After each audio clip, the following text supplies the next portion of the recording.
Hey everyone, it's me, Cupie83, and I have a review for you today of a Shibajuku Girl. So this line has been one that I've been looking forward to seeing since I missed them at Toy Fair 2016. But they reached out and they asked if I wanted to review one, and I was like, yes, please, send one. So huge thank you to Hunter Products for sending one of these for review. This is Koi. She is one of 5 Shibajuku girls. This line is based off of the trend-setting fashions and looks you would see if you were in Tokyo's Harajuku Station area. That's a really trend-setting area. A lot of cool fashions come out of this particular area of Japan, and this line is kind of inspired by everything that we've seen thus far from that portion of the world. This line is somewhat reminiscent of a pull-up, so if you're part of the pull-up collector fan base, you may see some things you like here. So this is, like I said, Koi. She is an animal lover. That's her character. She has a bunch of hair clips. All the dolls will come with different hair accessories. Super easy to clip in. You can use them on your doll's hair, or you could use them on your own hair.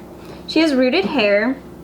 I haven't actually taken off her hood, but from what I can tell, she's rooted really, really well, because she does have a lot of hair. And I love that this hole here is an actual hole that will fit her hair. Sometimes in other doll lines, they'll give you a hood that isn't usable, like it's not even supposed to be put over the doll's head. But this is totally usable. It's made of a nice fabric too. I think it's pretty awesome. I would totally wear this jacket. I think it looks cute. She is wearing, and this is one of my only cons here, is underneath this yellow jacket, she's not wearing a shirt. She's literally just wearing this hoodie, this skirt, these socks and shoes. She's not wearing a strapless top. She is just wearing nothing. So I would think that someone would normally wear an outfit under here, and I do wish that when they were thinking about how to outfit her, they would have put a top here just so we could make this a usable zip-up hoodie, because as it stands right now too, this little zipper pull is way too small. So if you were going to use this and, you know, unzip it, zip it back up, you'd probably need to attach a piece of string to it or something, because it's so small and it looks like it could break easily. As it stands though, she's not wearing a shirt under this, so there's probably not a reason to undo the zipper unless you want to create your own look for her or mix and match outfits with other dolls or that sort of thing. So my only issue with the actual outfit is that she should have at least been wearing a strapless top or something, or a tank top, something just in case you wanted to take off this really cool hoodie. She's wearing a skirt, and she has 2 different colored socks here. You see the animal inspiration with the print. Harajuku is a lot of mixing prints, having bold colors, and this definitely speaks to that really well.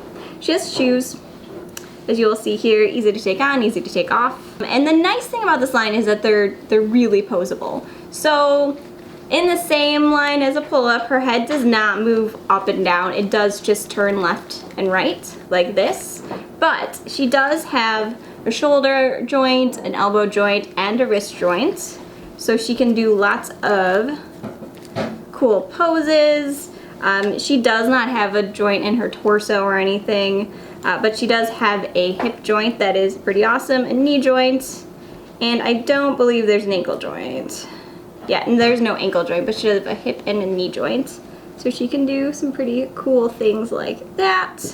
So as far as posability goes, they did a really good job. She has a pretty face, so the first thing you're gonna notice are her eyes. They're flat glass eyes. So I think they're really cool. Some people may be turned off by them just because they're very flat, but I think they're cool, they're shiny, they look really nice. She has real lashes, and then just a very clean sort of face. So I like that she isn't all decked out in a crazy makeup, because that would definitely clash with the outfit. And I think where they're going for here is like a natural look, but you know, cool, like really cool trend-setting sort of outfit to go along with it. Overall though, I think this is a cool line. And the other dolls in the line, which we saw at Toys R Us, they are equally as cute as this. So the other characters in the line are Shizuka, Suki, Namika, and Yoko. So you'll notice that Shizuka in the center here, she may be the main character. I'm not 100% sure, but it seems like she's being pushed as like the leader. She has 2 different colored eyes, so that's pretty cool if you're into dolls with that. This is a really cool line though, and I love the hair elements here. I think they did a great job on the hair itself, but also these hair clips are way higher quality than I expected them to be. Usually they'd be like kind of throwaway clips because you could save money that way.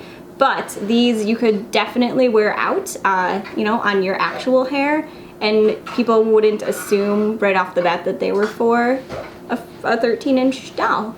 So overall, I like this line. I do hope it does well because I would like to see more outfit packs maybe, or you know, just more series, different series in this line. And I do think I will try to get the other 4 just because they will make good friends for my pull-ups. I think they go together. They look like they should be friends. So that's it. So let us know what you think of Shibajuku Girls. You can get these exclusively at the moment at Toys R Us. I did just see some at my Toys R Us. There was pretty limited quantities, so if you want one of these, check out your store, give them a phone call. Overall though, I do think this is a nice doll, and I think lots of people will be putting it on their holiday list. So I will talk to you soon. Bye.